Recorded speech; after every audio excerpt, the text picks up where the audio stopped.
Crystal mall की उस दास्तान भरी रात ने अभी अपना असली चेहरा नहीं दिखाया था।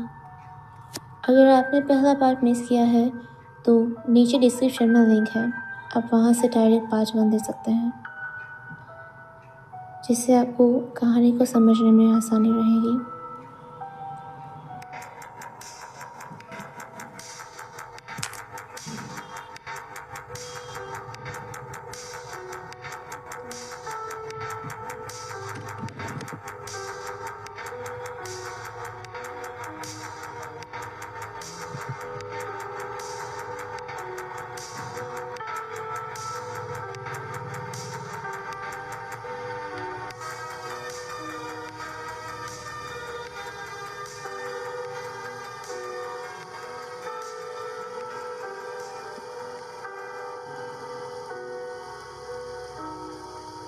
ग्यारह बज के 47 मैं अपने डेस्क से उठ के फूड काउंटर की ओर बढ़ी। पूरा मॉल सन्नाटे से बिल्कुल खौफजदा था। उस मॉल के अंदर सिर्फ मेरे कदमों की और उस घड़ी की टिक टिक की आवाज़ के अलावा और कोई आवाज़ नहीं सुनाई दे रही थी। मैं धीरे धीरे करते हुए अपने कदम आगे बढ़ाए, एंट्रेंस के पास पहुंची। मैंने अपनी नज़रें अंदर की तरफ घुमाई और देखा कि वहाँ काफ़ी सारे चेयर्स और टेबल्स बिखरे पड़े थे। थोड़ा बहुत फूड नीचे गिरा पड़ा था और आसपास की डस्टबिन भी पड़ी हुई थी। चारों ओर सिर्फ धूल और गंदगी के अलावा और कुछ नहीं था। मेरे दिल में बार बार यही ख्याल घूमे जा रहा था कि आखिर इतने बड़े मॉल को इतनी जल्दी और अचानक से बंद करने की वजह क्या हो सकती है। मैंने यही सोचते सोचते अपने कदम आगे की ओर बढ़ाए, फूड काउंटर की ओर, जहाँ पे काफ़ी सारे शॉप्स थी अलग अलग चीज़ों की। ऑलमोस्ट सारे शटर्स डाउन थे। वहाँ से निकलते वक्त मेरी नज़र एक शटर पे पड़ी जो सबसे आखिर में कॉर्नर साइड पे था। मैंने काफ़ी देर उस शटर को घूरती रही।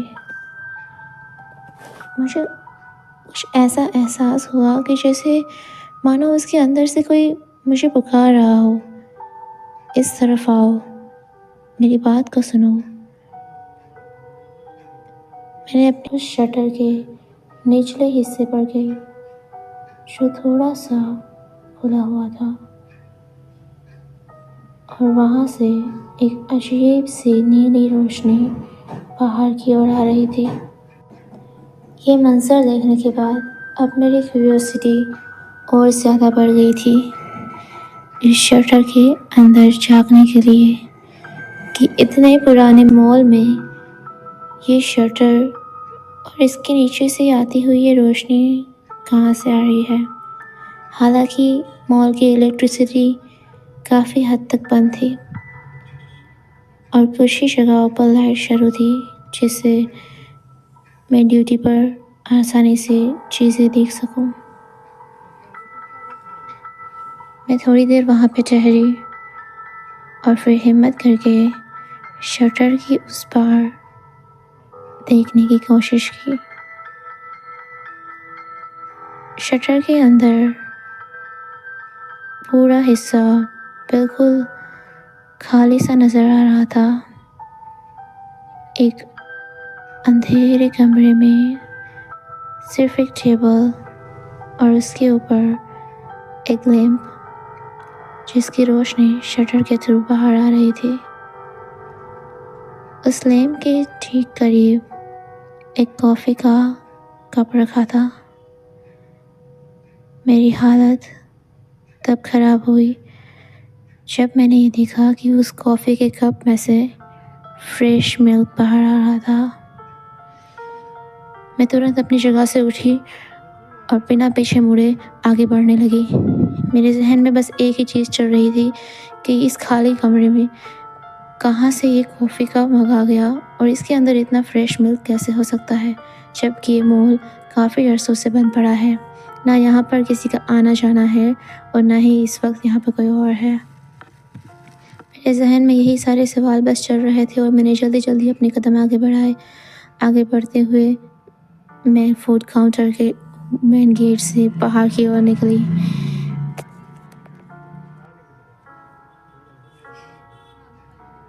थोड़ी देर मैंने अपने आप को समझाया और इस बात को नज़रअंदाज करने की कोशिश की कि ये सब बस मेरा एक वहम है और कुछ भी नहीं। अपने आप को हिम्मत देते हुए मैं अपने ऑफिस रूम तक पहुंची और वहां जाके मैंने एक गहरी सांस भरी कि आखिर ये सब हो क्या रहा है। पर मेरी मजबूरी थी आज रात की ये ड्यूटी को कंप्लीट करना, इसलिए कुछ भी हो मुझे ये सब कुछ यहीं ख़त्म करना होगा। मैं फिर से अपने डेस्क पे बैठ गई और उस रूल बुक को पढ़ने लगी, पर मेरा ध्यान बस सिर्फ उस कॉफ़ी के मग पर था जिसके अंदर से वो फ्रेश मिल्क बाहर आ रहा था।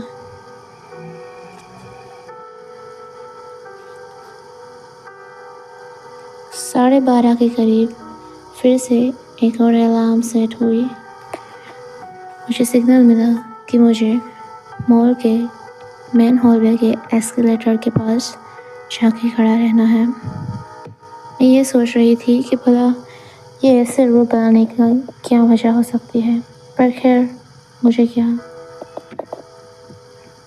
मैंने फिर से हिम्मत जुटाई और अपने रूम से बाहर आई। मॉल के उस बड़े से हॉलवे में सिर्फ मेरी टॉर्च की रोशनी के अलावा और किसी भी तरह की रोशनी नहीं दिखाई दे रही थी। मैं काफ़ी देर तक उस एस्केलेटर के पास खड़ी रही और उसे घूरती रही। मेरे जहन में 10-15 मिनट तक जब कोई हलचल नहीं हुई तो मैंने कहा ठीक है, चलो अब यहाँ से चलते हैं। जैसे ही मैं पीछे मुड़ी, वो एस्केलेटर की आवाज़ मेरे कानों तक पहुंची। मेरे सर से पसीना टपकने लगा और मेरी रूह कांप गई जब मैंने अपनी नज़र उस इलेक्ट्रिसिटी के बोर्ड पर घुमाई जो पूरी तरह से टूटा हुआ था। आखिर ये सब कैसे हो सकता है कि इतने सालों से बंद पड़े इस मॉल में कोई इलेक्ट्रिसिटी ना होने के बावजूद भी ये एस्केलेटर कैसे चल रहा है। यही सारे सवाल मेरे दिल में और मेरे मन को खाए जा रहे थे, पर मेरे पास कोई और चारा नहीं था वहाँ रुकने के अलावा। मैंने गहरी सांस भरी और खुद को शांत रखने की कोशिश की। चाहे कुछ भी हो जाए, मुझे वापस मुड़ के नहीं देखना था। उस रूल बुक के नियम के मुताबिक मुझे तब तक वहाँ रुकना है जब तक कि उस एस्केलेटर की आवाज़ आना बंद ना हो जाए। मैं वहाँ करीब 10 मिनट तक खड़ी रही, तब तक जब तक एस्केलेटर ऊपर से नीचे की ओर आता हुआ रुक नहीं गया। आवाज़ जैसे ही बंद हुई, मैं तुरंत वहाँ से अपने रूम की तरफ दौड़ी गई और अंदर जाके खुद को लॉक कर लिया। आखिर ये सब हो क्या रहा है, मुझे कुछ समझ नहीं आ रहा। ये मॉल इतने सालों से बंद पड़ा है, ये सब कैसे पॉसिबल है, या ये सिर्फ मेरा वहम है। आई होप सो कि ये सिर्फ मेरा वहम हो और कुछ नहीं।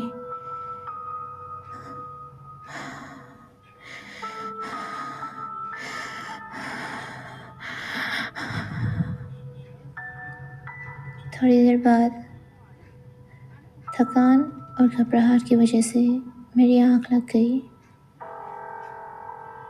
और एकदम से एग्जिट 3 बजे मेरी आँख खुली। उस सन्नाटे को तोड़ती हुई एक आवाज़ जो मेरे दिल को चीरते हुए मेरे कानों तक पहुँची।